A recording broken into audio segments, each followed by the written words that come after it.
Today's video concerns the video game Rust Legacy distributed through Steam from Christmas time 2013 to Christmas time 2016 on behalf of the developer Facepunch. Today's video is about the origin story for the rocks in the video game. I have a couple of previous videos on the subject, and here we go with this part.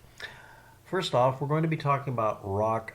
These numbers, by the way, before we start, the numbers refer to the number of triangles or polygons in them. I'm going to call this rock 508, rock 975, and this one here I normally call the cow pie rock 251. Okay? All right. So we're going to look at these compared to in-game screenshots. First thing we'll start with is the cow pie. So let's get that zoomed in. Really wish I was using a different utility for this, but here we go. Let's get this as centered as I can. Cool. All right. It just okay. And here it is. Boom.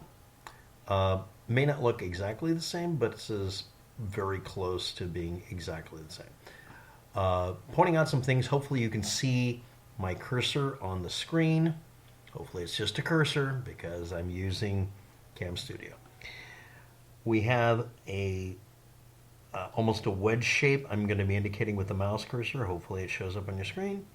And that corresponds with this piece here live in game.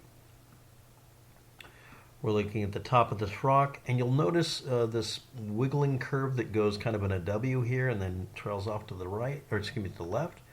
This is the same thing at a more extreme angle. I want to point out that the field of view, angle, and rendering engine can affect whether they look identical. Also, I want to point out that this has a different texture to it, and I'll explain that in a minute. Let's go on to the rest of the cow pie. In front we have 1, 2, 3 nubbins on this leading edge, I'm going to call it, and then a blank space. And then here again we have the 1, 2, 3, and then the blank space. So it's the same rock. You might have noticed almost what looked like giant fingerprints in here, but they're completely absent in here, or at least they appear to be in this picture. That is because this particular version of it from the Unity store is a later iteration with different skinning. The skinning's not severely different, but it's different enough that it's going to make it to where it doesn't match exactly. Now, the other thing is we're only going to do the two larger stones, 508 and 975, which, by the way, if I was doing this in a video game, I would probably just name them that because that seems almost unique enough. So we're going to do, let's see, we'll do 508 next. So this is the image I have from within the game. I did a screenshot. I'm right near one of the factory rad towns. And let's see if I can zoom in. Nope, that was actually much better before. Shouldn't have touched it. So let's go look at this one. Excuse me. This one. Let's zoom in and get it kind of lined. Okay, it's really, again, it's just better off if I just leave it alone. Okay, let's put that in the center. And I'm going to point out some things in here. And again, it's going to have a different skinning. In the front end here, I'm going to show it over in here. I'm going to show it over here in our master image. We have a lump of stone at the bottom here. I'm indicating with the mouse. Hopefully you can see it. And then right here we have this layer and then this layer forming what looks almost like an arm here. I'm going to point that out again here. Here's our lump of stone here. Here's that little divided bit like an arm. And here's the front of it. And no, I didn't position it correctly. Honestly, I got tired of trying to find one with the exact same angle. Now I'm going to point out the differences. In this one, because it's a later version, it has more detail added in. There's 1, 2 blocks of stone here fused together, and then 1, 2 here, and then up here is one big one, almost looking like a kind of an arm shape. And instead, in the game here, we have a blotch, and another blotch. This is lower resolution.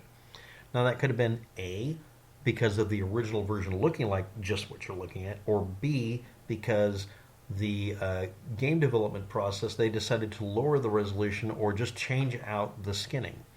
Again, Rust Legacy was built over a unreasonably short period of time and only exploited 1/16 of the surface area of the island it was on, and it was done as a test, and then right as they were going to probably enhance it and expand what was on the island, the game engine got changed by the company, Unity, and they had to just kind of scrap it and start over because this became unreasonably difficult to do.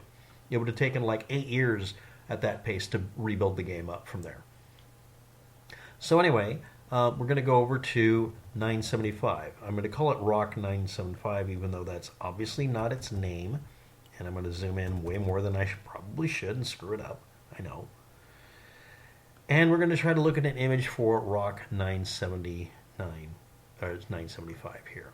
And it's just, that's the number again of polygons. And this is the image angle I could get, and it's probably pretty poor. I'm going to point out a couple of things. In the game, we see what looks almost like an eye on this square face here. Over here, we see it here. We have two rocks here, one on top of each other, or two divisions, and we have that here.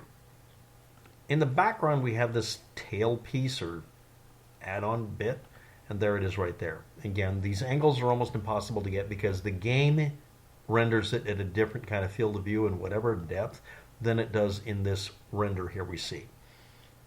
I'm going to point out this stone here. It's a chunk that's pretty long, and then at the top has what looks like a teepee on top of it. I'm going to go over here and look and see if I can find the same thing, and there's the little teepee on top, and there's the chunk of stone thing. A couple of more locations I'm going to look at real quick is there's the big top of what is people commonly call this an anvil rock. Right under the eyeball we get this chunk here, and then a dead space, and then a footing down here. Here's our eyeball, the rock, the dead space, and then the landing spot down here roughly. So even though this is a really poor presentation, I admit this is not good. This is almost absolutely the rock update itself. This is almost all of it. It's not truly all of it because, again, as I mentioned, there's a connection between this and another one. So I'm just going to get the text on the screen. The Rust Legacy update happened during October of 2013. And it happened almost exactly on the 25th. Depending on where you were, you would get an update or not. And it happens plus or minus X number of days. I'll bring that up in a minute. But the Rust Legacy Rock update was composed of Rock and Boulders version 2 from 2013 February, and also from February, the Medieval Environment. Both of these were by Michael Orkisz, or Orkisz. They're the other name of manufacturer K4. Now, the videos I used to narrow down the time range, this is the best I could do because the blog on Facepunch and etc., all the other pages, did not give us the information. It shows that the common date of the 25th of October 2013 shows Colossus Gaming in his 4th day playing the game, but he called it day 1, shows the rocks. But on the same day, Hirnsturz 13th episode shows no rocks. Both of them expressed after they saw rocks that things were different, that there was something going on there, and they kind of voiced that, oh wow, we have rocks to deal with. I think it was this person here, I can't pronounce his name, in his 14th episode, mentioning being kind of surprised by the rocks suddenly showing up. Now we're going to talk about Michael O, otherwise known as Killstar, otherwise known as Killstar with the A replaced with a 4, and then eventually K4, and him making his little studio he was going to call Killstar Studio or Killstar Factory, and calling it Manufactura K4. He's from Poland. And ratsllik is just Killstar backwards, and killstar.eu was a site that was set up that was referenced, and all it ever had was this logo, and that's it. It didn't seem to go anywhere. So the Rock and Boulders Natural Landscape Unity 3D video is here, and it was uploaded in 2011. That's how old these objects are. And 2012, not too long later, we have it showing up on Rocks and Boulders with this. Now this is deprecated and erased, and Rocks and Boulders, I guess we'll call it version 1, doesn't exist, and it's not likely part of the Rust Legacy Rock update, but it could be. I don't know because I can't get enough information about it. I mean, some of it's there, but not all of it. Then we go in here to, again, 2011, November 30th, shortly before that, and we get the landscapes part 1 that are mentioned that also have some of these characteristics or some of the pieces. And then we go to 2012, January 8th and 20th, we see him updating his page, and we see him listed on the new assetstore.unity.com only on 2019 in the archives. Asset store, blah, blah, blah, blah. Over here, Rock and Boulders, not rocks, Rock and Boulders, number 2 is still up. And it was likely the Rust Legacy Rock update, but in 2018 it was removed as outdated, but was also integrated into the other one here that is from 2013, February 5th, for both the video and for the upload as the Medieval Environment Pack. And it contains a video fly-through that you can see these still in. Some of this material is available, and not only is it available, it appears to be free now. He's living in Poland. That's the approximate location of where he says he's at. His old name was Killstar, and backwards it was ratsllik, and or you could do it as Killstar with 4 for the A, and that became K4. So then Killstar's factory can then be K4 manufactura, but he decided it was manufacturer K4 for the YouTube channel, etc.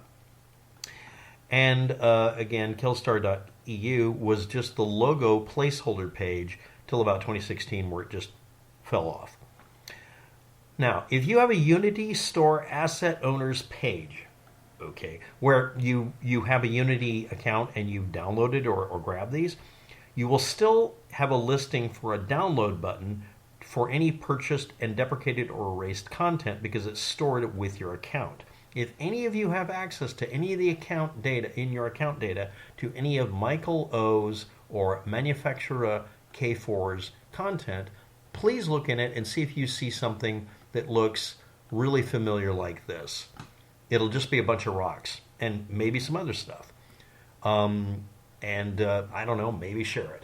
Next, I'm going to contact him, like I've said in previous videos. I'm going to contact the individual because his email address is actually on some of these pages, and contact him and say, do you have the original version before the deprecating action took place? Because I'd like to have the one before these edits, even though they obviously look better. And if I can't have that, I can just download the free kit and get away with doing this. That means I'm going to set up, oh God, I can't believe I'm saying it. I'm going to have to set up a Unity Store account. I swore I'd never do that. I hate the way the people who built Unity Game Engine wrote it and how it messes with people. I really hate it. So anyway, that's really all there is to the video. I may or may not have, I'm pretty sure I found, who created most of the stone or rock assets for the video game that were implemented around Halloween time 2013 in Rust Legacy, the video game. And if any of you have more useful information, great. This could be just rehashes of someone else's work. I don't know. But this is what I found. And again, previous videos I found where most of the buildings came from, and either most of or all of the animals, and update to that. Yes, all of the animals were from that one author. And I'll include all the links for this one in the description, just like I showed on the screen. Thanks for watching. Have a good day. Good luck with that. You'll need it.